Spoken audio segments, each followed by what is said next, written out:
우리에게 주신 영의 양식은 마태복음 24장 29절부터 31절까지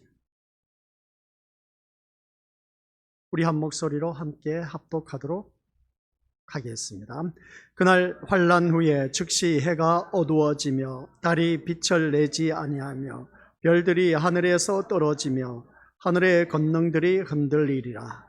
그때에 인자의 징조가 하늘에서 보이겠고 그때에 땅의 모든 족속들이 통곡하며 그들이 인자가 구름을 타고 능력과 큰 영광으로 온 것을 보리라. 그가 큰 나팔 소리와 함께 천사들을 보내리니 그들이 그의 택하신 자들을 하늘 이 끝에서 저 끝까지 사방에서 모으리라. 아멘. 이 말씀은 하나님께서 하신 말씀을 통해서 주신 교훈의 제목. 시작. 아버지 하나님, 오늘 이 자리에 머리 숙인 모든 믿음의 심령들, 마지막 때, 종말의 때, 세상 끝이다 라고 했을 때에 그 끝을 준비할 줄 아는 지혜로운 자 되게 하옵시고 우리 모두 다 함께 영광의 나라에 이를 수 있도록 성령 하나님께서 붙잡아 주옵시고 이끌어 주옵시고 인도하여 주옵소서.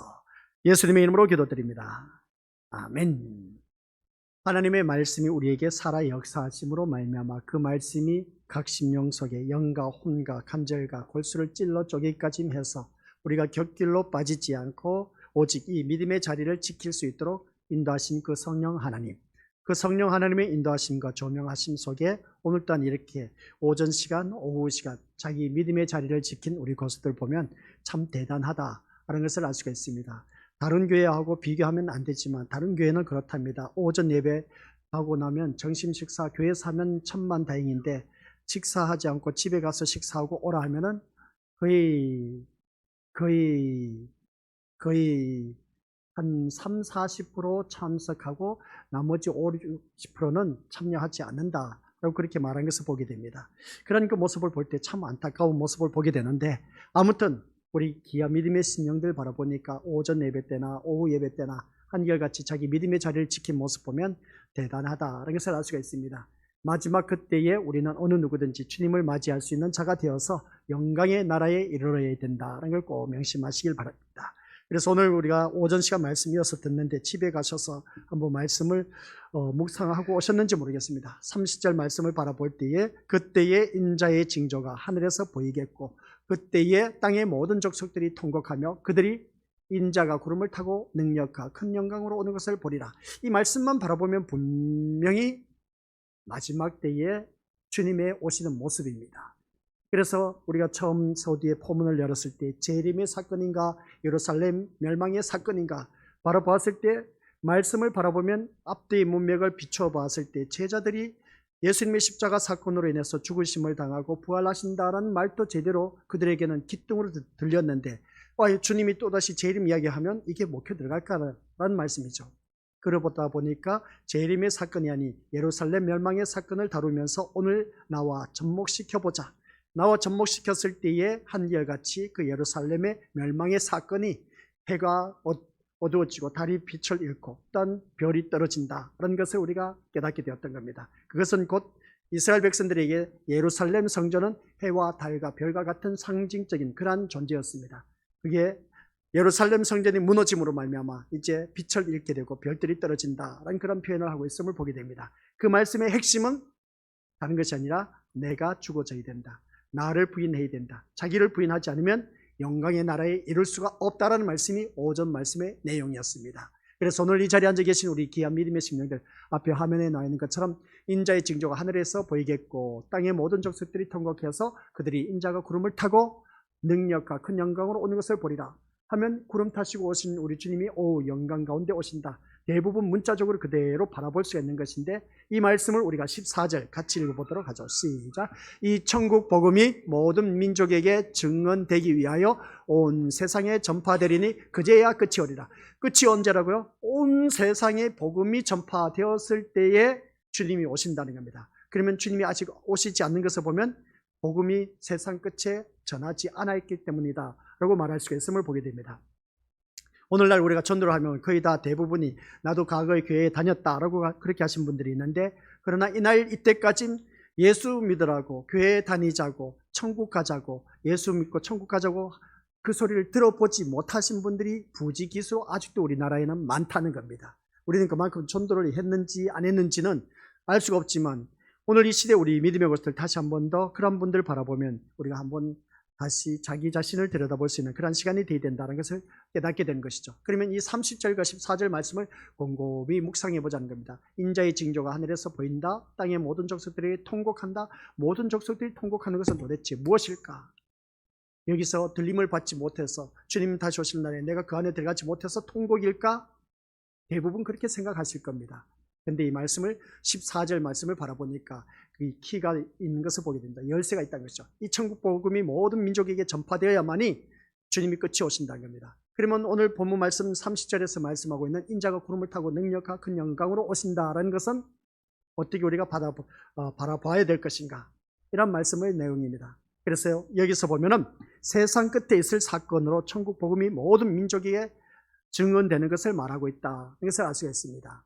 그리고 모든 민족에게 복음이 전파되어야만이 주님이 그때서야 끝이란 것이죠. 주님이 오신다는 겁니다.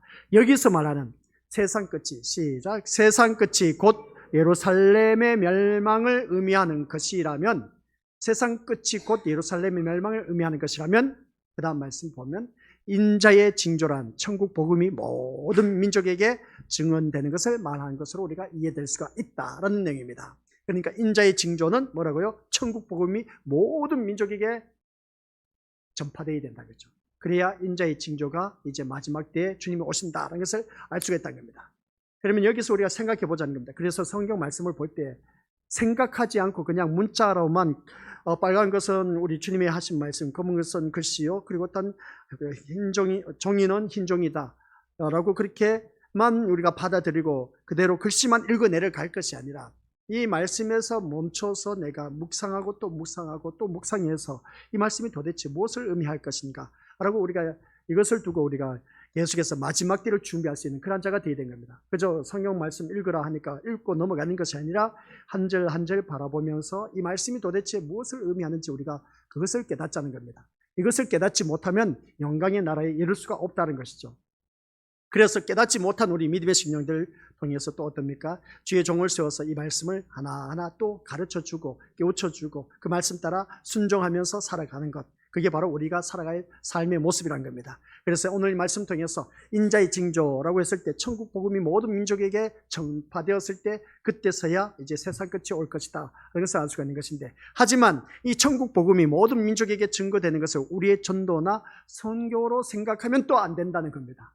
참 목사님, 금방 모든 민족에게 복음이 전파되었을 때 그때서야 끝이 온다고 했는데 그것을 또 말씀을 듣다 보니까 이것을 우리가 전도나 선교로 생각하면 안 된다 하니까 헷갈리지 않습니까? 그죠? 그러니까 정신 챙겨야 됩니다.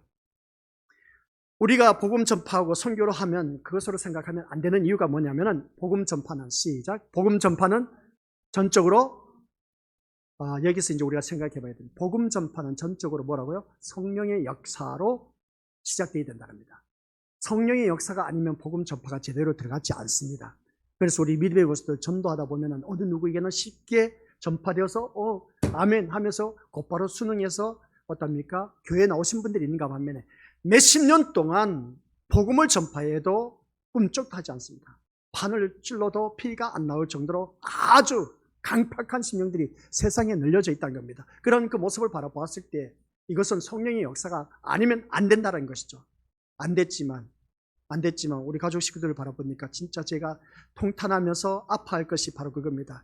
86년도부터 진짜 주님의 부름을 받아서 지금까지 복음을 전파하면서 신학기의 길을 걷고 이 목회의 길을 걸어오면서 복음을 전파하는 우리 믿음의 권속들 앞에 어떻게 보면 참 주의 종이 부끄럽다 그렇게 하실지 모르겠습니다. 제 딴에는 열심히 복음을 전파하고 그렇게 가르쳐주고 말씀을 전해도 그때는 그런가 보다 고개를 끄덕거리더니 돌아서서는 씨알도 못 키워 들어가지 않습니다. 너무나 강팍한 모습 보게 된 것이죠. 그러면 여기서 우리가 그 강팍한 가정 속에서 저 같은 자를 하나님께서 왜 불러내셨을까? 차라리 믿는 집안에 있는 아들을 불러서 주의 길을 걷게 하면 더 시너지 효과가 있어서 복음을 더 잘 전할 수가 있을 텐데 생판댁인 저를 불러서 이 복음을 전파하는 길로 세워놨으니 하나님이 손내지 않느냐는 것이죠. 진짜 보면은 그렇습니다. 믿는 집안에 그 자녀를 세워놓으면 말씀이 들은 것이 뱃속에서부터 있다 보니까 뭐 술술술 나옵니다. 저 같은 경우는 뱃속에서 들은 것이 뭐겠습니까? 호간날 고추 농사 짓고 밥 내는 것밖에 더 있었습니까? 그밖에 없었는데 그런 나를 하나님께서 불러서 이 주의 종의 길을 갖게 한 것을 바라보면 어떻게 보면 세상적인 계산을 따지면 우리 믿음의 어떤 손해입니다. 그런데 하나님께서는 성경 말씀 고린도서에 보니까 지혜로운 자를 어떻습니까? 부끄럽게 하는 것을 볼 때 어리석은 자를 들어서 지혜로운 자를 부끄럽게 한다. 그리고 또 약한 자를 들어서 강한 자를 부끄럽게 하신다라는 말씀을 있음을 보게 됩니다. 그리고 보니까 그 말씀 속에서 위로를 받아 누린 것이죠. 저같이 부족한 자를 들어서 어떻습니까? 믿음 좋은 사람을 부끄럽게 하려고 그러실까? 아니면 믿음의 집안의 아들을 자녀들을 부끄럽게 하기 위해서 저를 들어 사용하시는 것일까? 그런 생각을 또 가져보는 것이죠. 그래서 제가 전하고 싶은 말씀은 뭐냐면은 이 복음 전파는 성령의 역사가 아니면 안 된다는 사실. 그렇게 제가 우리 가족 식구 전도를 위해서 부르짖고 우리 믿음의 식구들 또한 기억나시리라 봅니다. 뭐 기도할 때마다 우리 가족 식구들 위해서 기도해 주시리라 믿는데, 근데 여전히 꿈쩍도 하지 않아. 속상해 그냥. 어떻게 보면 속이 천불이 나 그냥. 어쩜 그럴 수가 있을까? 아니 자기 집안의 식구 가운데서 한 명이 목회자로 들어섰다면 형제들이 아유 그래도 동생이 형이 목회를 하는데 우리 교회 나가야 되지 않냐? 이렇게 하면 얼마나 좋아요. 또 부모로서 어떻습니까? 내 자식이 목사인데 이 부모로서 교회 나가는 거 당연하지 않습니까? 그죠? 이 당연한 것인데 아니라는 것이죠. 나오지가 않는다. 참 부끄러운, 제가 보면 제가 제 자신이 참 부끄러워. 근데 지금까지 기도하게 하신 것을 보면은 왜 하나님이 기도하실까? 차라리 내버려 두었으면 참 좋을 텐데. 근데 주의 종인 저를 통해서 아직까지도 우리 가족 식구 구원을 위해서 기도하게 하신 것을 보면 뭔가 구원의 뜻이 있으니까 그렇게 하지 않았을까? 그 강팍한 심령 속에 저를 불러내서 이 길을 걷게 하셨으니까 분명히 하나님께서는 뭔가 있을 것 같아. 쇼부가 있을 것 같아. 결과가 있을 것 같아. 근데 아직도 제가 바라봤을 때는, 제 눈으로 바라봤을 때는 야 이건 진짜 해도 너무하다라는 그런 생각을 가져봅니다. 그래서 어떻게 보면 참 한숨도 나오고 참 두 번 다시 보기도 싫은 그런 때도 있다는 것이죠. 그래서 이것을 볼 때 이 말씀을 준비하다 보니까 복음의 전파는 전적으로 성령의 역사가 아니면 안 된다는 것입니다. 성령 하나님께서 뒤집어 주셔야 된다는 거죠. 그래서 성령 하나님의 도움을 구하면서 성령 하나님께서 그 심령들, 강팍한 심령들 성령의 쟁기로 깊숙이 갈아 뒤엎어서 놀란 그 은혜의 심령으로 변화되게 해달라고 안 부르짖었겠냐는 것이죠. 근데도 아직도 제가 기도가 부족해서 그런지 몰라도 성령의 역사가 아직 우리 가족 식구들에게는 임하지 않았습니다. 누구든, 같이 읽어보도록 하겠습니다. 시작. 누구든 성령을 받지 않고는 복음을 깨달을 수가 없다란 말입니다. 아무리 외쳐도 안 돼요. 씨알도 먹혀 들어가지 않습니다. 이런 모습 보면 참 허파가 뒤집어지고 어쩜 이럴 수가 있을까 싶을 정도로 진짜 안타까운 것이죠. 제가 그랬습니다. 우리 믿음의 식구들 들어서 알고 계시지만 우리 어머니가 너 이놈 자식 언제까지 피로 처먹을래? 우리 것도 너무나 많이 들어왔지 않습니까? 그죠? 그때 제가 담대하게 선포했습니다.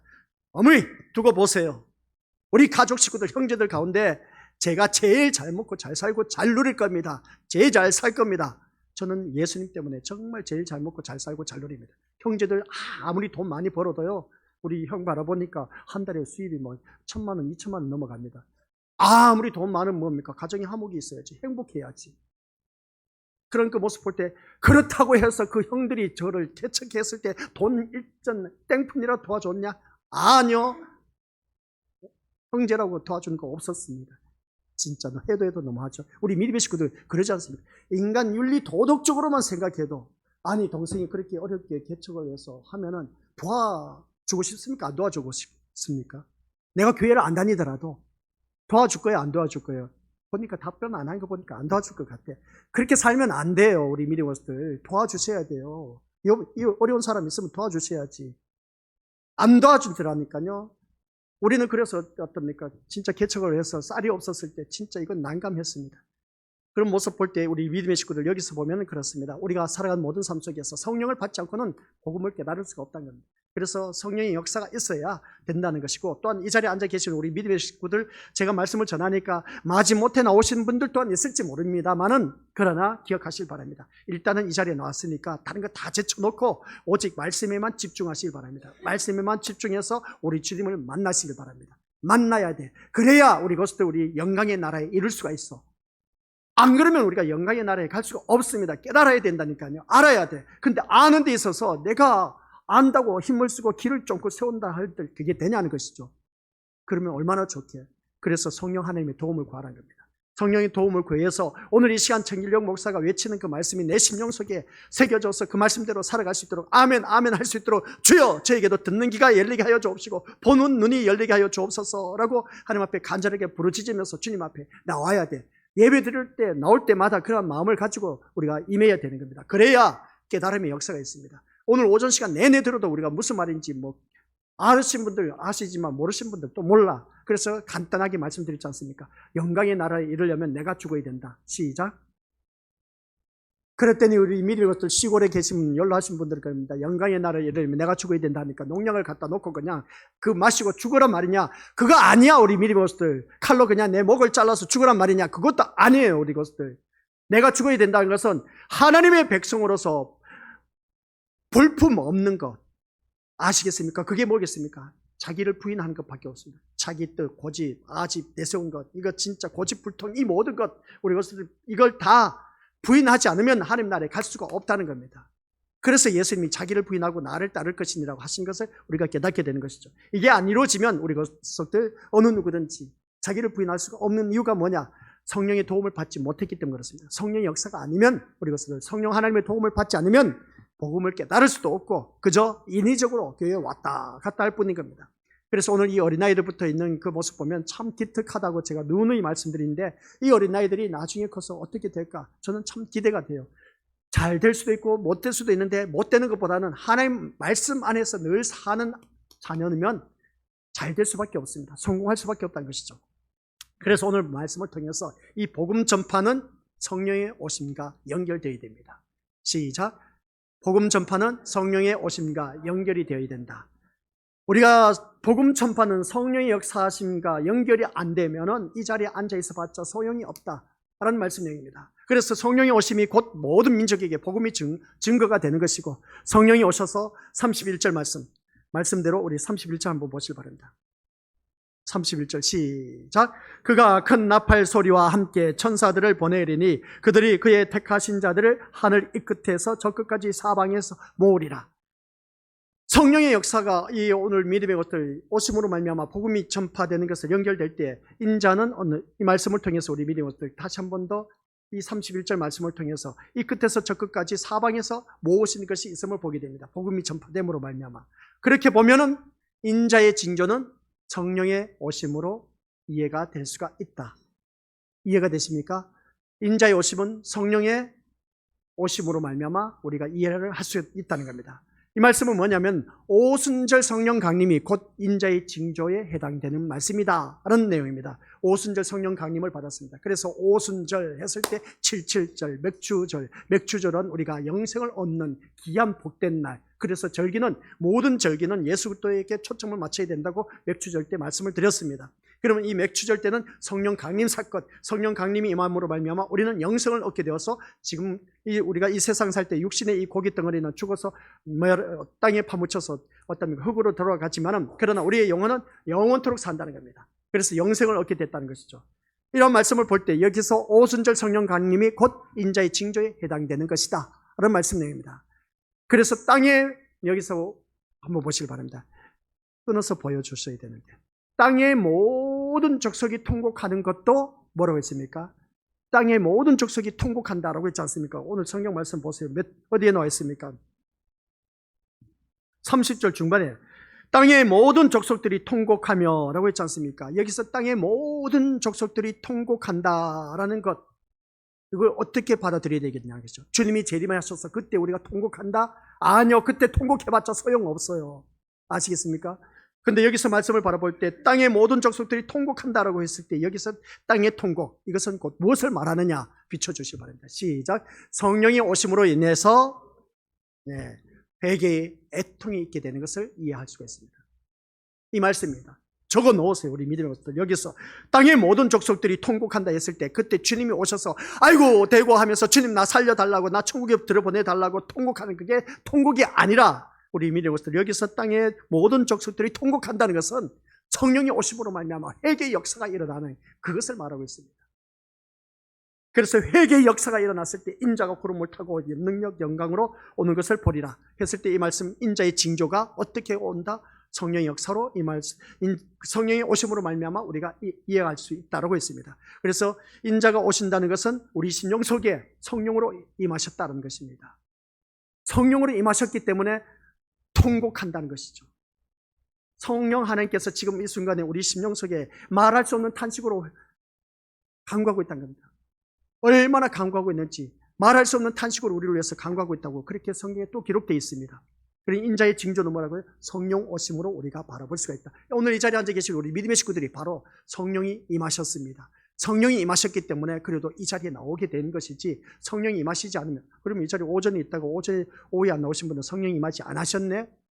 그것은 그 사람들의 믿음의 분량이고 아시겠습니까? 오늘 이 자리에 나오신 우리 것들은 바라보면 성령이 임자심으로 말미암아 회개의 역사가 일어나고 회개의 역사가 일어나다 보니까 우리가 어떻게 살아가야 될 것인가 다시 한 번 더 깨닫게 된 것이죠. 왜 회개합니까? 내가 거룩하니 너희도 거룩할지니라 하신 말씀처럼 거룩한 백성 되게 하기 위해서 회개의 역사가 있다는 것이죠. 그러면 이 말씀을 통해서 우리가 모든 족속이 통곡한다는 것은 다른 것이 아니라 성령이 오심으로 말미암아 애통하는 역사, 회개의 역사가 일어나는 겁니다. 이게 바로 인자의 징조라는 겁니다. 오늘 이 자리에 앉아 계신 우리 고수들에게 인자의 징조가 임했습니다. 성령의 역사가 임해서 회개의 역사가 일어났다라는 말씀이죠. 그 말씀인 겁니다. 오늘 본문 말씀 30절이 재림의 사건을 말하는 것이 아니라 지금 현재에 일어나는 우리들의 삶의 모습, 그걸 말하고 있다는 것이죠. 그래서 31절 말씀 그가 큰 나팔 소리와 함께 천사들을 보내리니 여기서 거기까지요. 그가 큰 나팔 소리와 함께 천사들을 보낸다.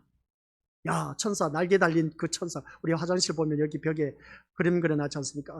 아니, 이쪽에 있구나. 교육관에 그림 그려져 있지 않습니까? 천사 날개 있고 그 중간에 서서 포토존인데 사람 찍는 사람은 못 봤어요. 우리 교회 식구들 한 명 한 명 다 세워놓고 거기서 찍어야겠어요.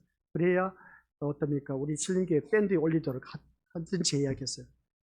그가 큰 나팔 소리와 함께 천사들을 보내리니 여기서 우리 믿음들 그 엔젤, 천사 대부 애기 울음소리가 납니다. 있구나. 우리 믿음의 식구들 여기서 나팔 소리와 함께 천사들을 보낸다. 나팔 소리는 뭐고 천사들은 뭘까? 빰빰빰빰 하면서 그냥 그의 하늘 공중에서 그냥 천사들이 나팔을 들고 불 것인가? 그 나팔 소리일까? 성경 말씀 보면 여기서 성경 말하는 영어로 말하면 엔젤 그 천사 그걸 말할까? 아니에요. 우리 것들 착각하지 마세요. 그래서 이 말씀을 문자적으로 바라보지 말자는 겁니다. 이 말씀을 바라보면 내용이 재림의 때를 말하는 것이니 아니냐라고 할 수 있지만은 여기서 말하는 천사는 뭐겠습니까? 실제 하늘의 천사를 뜻하기보다는 뭐라고요? 하나님의 뜻을 이루기 위한 도구로 보냄을 받은 성령을 받은 우리를 두고 천사라는 것입니다. 하나님의 뜻을 이루기 위해서 그 쓰임을 받고 있는 우리들이 성령을 받은 우리를 의미하고 있다는 겁니다. 그래서 우리가 내가 그럼 천사인가? 우리 미리부터 거기서 또 태클 걸지 마시고 이 말씀 속에서 이 천사라고 했을 때 성령이 임한 사람들이 복음을 전파하는 것을 통해서 나팔 소리라고 하는 겁니다. 복음 전파하는 것이 나팔 소리 아시겠습니까?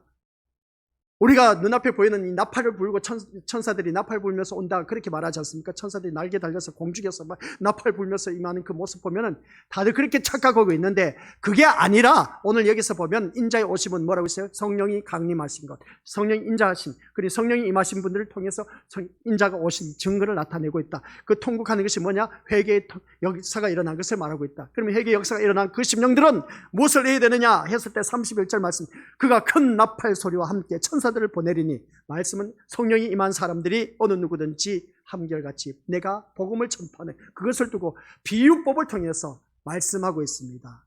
천사를 비유를 통해서 아시겠습니까?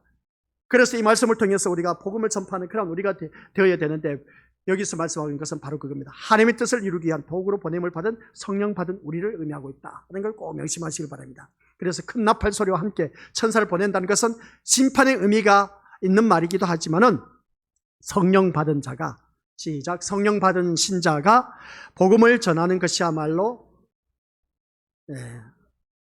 이겁니다. 우리 믿음들 복음을 전파하는 것이 심판 아시겠습니까? 심판을 선포하는 것입니다. 예수 믿어야 천국 간다는 것이죠. 예수 믿지 않으면 지옥 간다는 겁니다. 심판이야. 우리가 복음 전파하는 것이. 그래서 성령 받은 신자가 복음을 전하는 것이야말로 세상의 심판을 선포하는 것입니다. 그래서 제가 우리 믿음의 식구들에게 늘 말씀드렸지 않습니까? 심판의 기준, 잣대의 기준이 세상 사람들 어디에 두고 있다? 교회에 다니는 사람에게 두고 있다는 사실. 그래서 교회에 다니는 사람들을 향해서 우리가 잘못된 행동을 한다거나 잘못된 말을 한다, 그리고 어떤 잘못된 짓을 했다, 그런 생각을 했다, 나쁜 생각을 했다면 한결같이 세상 사람들은 우리를 향해서 뭐라고 합니까? 교회에 다니는 사람이 그렇게 하면 되겠느냐? 교회에 다니는 사람이 그런 생각을 가지면 어떻게 하느냐? 교회에 다니는 사람이 그런 말을 하면 되냐? 교회에 다니는 사람이 그런 거짓말을 하면 되냐? 교회에 다니는 사람이 왜 그따위 행동을 하냐? 세상 사람들이 우리를 향해서 말합니다. 왜?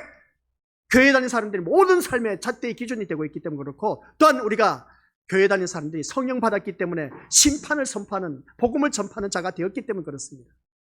믿지 아니한 사람들도 교회에 다니는 사람이 어떻게 살아가야 될 것인가를 다 알고 있다는 겁니다. 다 알고 있기 때문에 우리가 심판의 기준이 되고 있다는 겁니다. 그래서 우리가 복음을 전파하는 것은 심판을 외치고 있다는 것이죠. 근데 우리 믿음의 식구들은 이걸 모르시죠. 우리가 복음을 전파한다, 선교한다, 전도한다 하니까 죽었던 영혼을 살려서 우리가 주님 앞에 데리고 나온다, 그렇게 생각하고 있지 않습니까? 근데 그것도 맞지만은 우리가 복음을 전파하는 것은 그들에게 심판을 선포하는 겁니다. 너 예수 믿지 않으면 지옥 간다는 것입니다. 이게 심판이야, 우리 것들. 그래서 우리가 왜 예수님을 믿어야 되느냐라고 했을 때 천국 가기 위한 것을 말하고 있다는 것이죠. 예수 믿지 않으면 지옥이라는 것을 그들에게 우리가 선포하고 있다는 겁니다. 이것을 우리가 믿음 생활하면서 오늘 우리가 주위 사람들에게 전하고 있다는 겁니다. 그래서 모든 세상 사람들은 교회를 향해서 욕을 합니다. 예전에는 교회가 참 롤 모델이었는데 오늘날 이 시대는 교회가 완전 바닥을 쳐버렸습니다. 신천지가 완전 나무하다, 그러니까 부정한 존재가 모여있다 보니까 거기가 좋은 게 뭐가 나오겠냐는 것이죠.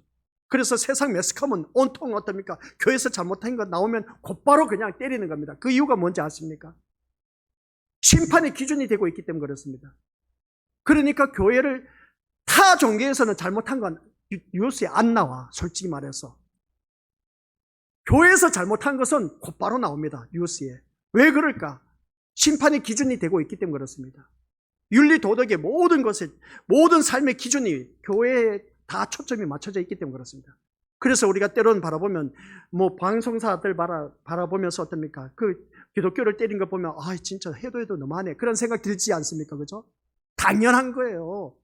그게 무엇을 말하냐라고 했을 때, 교회가 삶의 기준이 되고 롤 모델이 되고 법의 기준이 되어야 되는데 그렇게 살지 못하니까 세상에서 때리고 있다는 겁니다. 이게 말세란 겁니다. 이 말세에 살고 있는 우리들이 바로 그런 반듯한 삶을 살아야 되는데, 거룩한 삶을 살아야 되는데 거룩한 삶을 살지 못하다 보니까 우리가 욕을 먹고 있지 않습니까? 우리 교회 다니면서 집에서도 그런 소리 많이 들었을 겁니다. 야, 교회 다니는 사람 그런 말 하면 되냐? 아니, 교회 다니는 사람 너 그렇게 하면 되냐? 아니, 교회 다니는 사람이 어찌 그럴 수가 있냐고 그렇게 가족 식구들이 말할 겁니다. 바로 그겁니다. 이미 나오지 않은 사람들도 모든 기준이 교회 다니는 사람에게 있다는 겁니다. 그래서 우리는 믿음 생활 잘 하셔야 돼. 모든 사람들에게 잣대의 기준인데 심판을 선포하는 자이기 때문에 요즘 같은 법정에 가면 돈만 있으면 법정에서 이길 수가 있어요. 돈만 갖다 주면. 그것도 썩었다는 것이죠, 법정이, 세상 법정이. 근데 우리는 이 말씀, 하나님의 사람은 하나님의 말씀을 가지고 선포한 심판의 기준이 되기 때문에 우리는 돈으로 해결될 일이 아니야. 아시겠습니까? 그러니까 우리가 살아가는 모든 삶 속에서 삶의 근본이 되고 기본이 되고 기준이 되고 모든 사람들에게 덕이 되고 선을 끼칠 수 있는 영향력을 끼쳐야 되는데, 그러지 못했을 때는 한결같이 다 욕을 얻어먹게 되어 있습니다. 그럴 때마다 우리는 그것을 기분 나빠하지 마시고 그것을 받아들일 수가 있어야 되고 내가 고쳐나가야 된다는 겁니다. 고쳐나가야 되는데 고쳐나갈 생각을 하지 않고 있습니다. 이게 왜 그러냐는 것이죠. 하나님을 믿는 오늘 우리 믿음의 식구들이 우리가 제대로 된 신앙생활을 한다면은 그런 것을 받아들이고 내가 잘못된 것을 그래서 인정이라고 하니까 우리가 집에서 무슨 일을 하다 보면 부부 사이에도 그렇습니다. 왜 당신은 그렇게 인정을 안 하려고 하냐? 제가 집에서 늘 듣던 소리입니다. 제발 좀 인정 좀 하라고. 인정을 하지 않으니까 그게 화가 난다는 겁니다.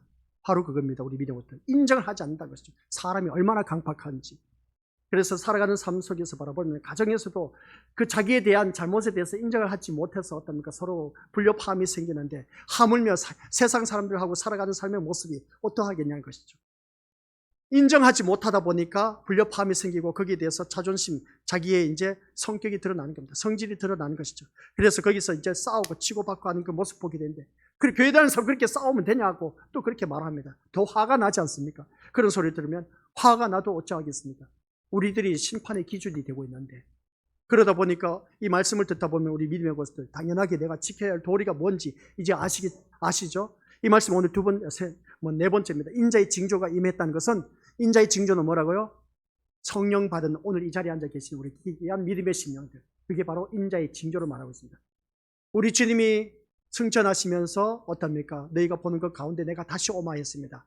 그래서 우리가 주님이 떠나시고 난 후에 곧바로 성령이 임하셨다? 아니요, 임하시지 않았습니다. 사도행전에 넘어가서 10일 후에, 주님이 승천하시고 난 후에 10일 후에 50일 될 때, 그때에 사도행전에 가서 1장에서 보니까 성령이 임하였다고 했습니다. 성령이 임한 징조가 바로 인자의 징조입니다. 그래서 주님이 떠나시니까, 가시적인 예수님이 떠나고 나니까 없어. 그러면 그것을 우리에게 늘 함께 하신 것을 알 수가 있었는데, 주님이 그 인자의 징조를 우리가 주위 사람들에게 보여줘야 되는데, 그게 바로 성령 하나님이 지금 나와 함께하고 계신다는 겁니다. 그래 나와 함께하고 계시면서 이제 세상에서 우리가 심판을 외치고 있습니다. 그 말씀인 겁니다. 30절 31절 말씀이 아시겠습니까? 마지막 때 주님의 재림 때에 있어 날 그런 징조라고 그렇게 바라보는 것은 문자적으로 바라보고 있기 때문에 그렇고, 그러나 이것을 좀 더 앞뒤 문맥을 바라보면서 묵상하다 보면은 예루살렘 멸망을 말하고 있다. 예루살렘 멸망은 곧 무엇을 말하고 있냐? 해가 달이 어두워지고 별이 떨어진다. 이것은 세상 권세를 가진 자들이 떨어진다. 그런 말씀인데, 바로 그들에게, 유대인들, 그러니까 이스라엘 백성들에게서 예루살렘 성전은 너무나 해와 달과 별과 같은 존재였습니다. 그런 상징적인 존재가 떨어짐으로 말미암아 그들은 이제 망한다는 거죠. 멸망한다는 겁니다. 근데 그것이 무엇을 의미하느냐라고 했을 때, 예루살렘 성전은 너희들이 보는 가시적인 것이 무너지지 않으면 하나님 나라, 영광의 나라에 임할 수가 없다는 겁니다. 그래서 돌 하나도 돌 위에 남지 않고 다 무너지라고 했을 때, 그것은 철저하게 자기를 부인한 길밖에 없다, 이 말씀을 하고 있습니다. 그래야 하나님 나라, 영광의 나라에 너가 임할 수가 있다는 것입니다. 그러면 하나님 영광의 나라가 임한 너희들은 무엇을 해야 되느냐라고 했을 때 30절 31절 말씀이 바로 그런 말씀의 내용입니다. 모든 족속들이 통곡한다는 것은 복음을 전파하는 그런 자들이 성령의 역사가 일어났음으로 말미암아 회개 역사가 일어났을 때, 그래서 모든 사람들이 어떻습니까? 나팔 소리와, 내가 회개 역사가 일어나서 이제 정말 심판의 기준이 되어서 복음을 전파하는 데 있어서 외치는 겁니다. 그래서 외치는 소리가 31절 가서 나팔 소리라고 그렇게 말하고 있음을 보게 된 거죠. 비유법을 사용하고 있는 것이죠. 우리가 외치는 복음이 나팔 소리인 겁니다. 그래서 나팔 소리가 되어서 함께 천사들을 보내리니, 그 천사가 누구냐? 바로 오늘 이 자리에 앉아 계신, 비유법을 통해서 내가 복음을 전파하는 그 파수꾼이란 겁니다. 천사란 겁니다. 그것을 우리가 전파해야 되는데, 그래서 이 전파하는 소리가 심판의 기준이 되고 있는데, 내가 복음을 전파하면서 말씀, 법정에 가면 법전이 있지 않습니까? 하나님의 말씀이 내가 내가 되어야 되는데, 내가 그 말씀에 온전한 그 말씀대로 살지 못하면서 외친들, 그게 먹혀 들어가냐는 것이죠. 성령의 역사가 없습니다. 내가 먼저 하나님의 말씀에 온전히 순종하고 그 말씀 따라갔을 때, 그 말씀 따라 살아갈 때에, 그 말씀을 외쳤을 때 그 말씀이 살아 역사하는 겁니다. 이게 심판의 기준이고, 또한 우리가 외치는 나팔소리고, 그 듣는 사람들이 어떻습니까? 아하, 너의 말을 듣고 보니까 나도 천국 가고 싶다. 너의 말을 듣고 보니까 나도 예수 믿고 싶어. 너의 말 듣고 보니까 예수 믿고 나도 천국 가고 싶어. 이러한 소리를 들을 수가 있어야 되는 겁니다. 그러니까 달리 표현해서 내가 심판의 기준이 되고 내가 외치는 것이 곧 심판의 엄정한 그 선포라는 것을, 나팔 소리라는 것을 잊어서는 안 된다는 겁니다. 그래서 모든 삶 속에서 주위 모든 사람들에게 내가 잣대의 기준이 되고 있다는 걸 꼭 명심하시고, 주위 사람들에게 많이 전파해서 많은 심령들이 주님 앞에 나올 수 있도록 해야 된다는 걸 꼭 기억하시기 바랍니다. 그래서 마지막으로 우리는 복음을 전함으로써, 시작, 우리는 복음을 전함으로써 세상의 심판을 선포하고 하나님의 택한 자를 모으기 위해 보냄받은 우리 하나님의 종 천사에 해당하는 것입니다. 이 말씀입니다. 주보에 나와 있습니다. 마지막에 세 번째, 뭐죠? 네 번째 단락입니다. 네 번째 단락, 인자의 징조 마지막에 나와 있습니다. 꼭 밑줄 그어놓고, 우리는 복음을 전함으로써 세상의 심판을 선포한다. 복음을 전파하는데 많은 무생명들을 우리가 전도한다라고 하지만 심판을 선포하는, 같이 선포하고 있다. 그러니까 심판을 선포하는 것이 뭐라고요? 너 예수 믿지 않으면 지옥 가, 그 말인 겁니다. 예수 믿으면 천국 가, 이게 심판인 겁니다. 많은 생명들이 그걸 알고 있다겠죠. 그래서 하나님의 택한 자를 모으기 위해 보냄받은 하나님의 종, 뭐라고요? 천사에 해당된다. 를 꼭 명심하면서 우리에게 주어진 사명 잘 감당하시고, 수요 저녁 예배 때 이 말씀 오늘 다 끝내지 못해서 죄송하지만은 영광과 건세의 나라, 드디어 영광과 건세의 나라, 영광과 건세의 나라가 우리가 하나님 나라에 임했을 때 주어질까요? 아니면 이 세상에도 주어질까요? 숙제. 영광과 건세의 나라가 하나님 나라에 임했을 때 주어졌을까? 아니면 이 세상에도 주어졌을까? 우리 민족들 궁금하시면 주보에 나와 있으니까 읽어보시고 오시길 바랍니다. 거기에 답이 있습니다. 성경 말씀 묵상하시고, 그래서 영광과 건세의 나라, 이것을 우리가 누려야 된다는 걸 꼭 명심하시고, 오늘 이 말씀을 통해서 더욱더 새롭게 거듭난 저와 우리 권속들 되시기를 주님의 이름으로 간절히 축원드립니다. 아버지 하나님, 오늘 오후 이 시간에는 인자의 징조로 했습니다. 인자의 징조는 성령이 임한 심령들, 성령이 임한 그 심령들은 통곡의 역사가 있다. 이 통곡의 소리가 들려진다라고 했습니다. 그 통곡의 소리가 회개하는 심령의 소리라는 것을 잊지 말게 하옵소서. 성령 하나님이 우리 각 심령 속에 임하심으로 말미암아 회개의 역사가 일어나 우리가 또한 그것으로 인해서 많은 심령들에게 복음을 전파하는 파수꾼이란 것, 천사라는 것을 잊지 말게 하옵소서. 모든 심판의 기준이, 잣대의 기준이 나라는 것을 잊지 말게 하옵시고, 우리가 복음을 전파하는 것이 무생명을 전도하는 것도 맞지만 그러나 심판을 선포하고 있다는 것을 잊지 말게 하옵소서. 예수 믿지 않으면 지옥, 예수 믿으면 천국이란 이 심판의 말씀을 외치고 있는 내가 심판의 기준이 되어야 되는데, 심판의 기준이 되지 못하고 있는 우리들의 심령, 회개하는 심령이 되어서 정말 복음을 전파함으로 말미암아 회개의 역사가 일어나 많은 심령들이 주님 앞에 무릎 꿇는 놀라운 역사가 일어나게 하옵소서. 예수님 이름으로 기도드립니다. 아멘.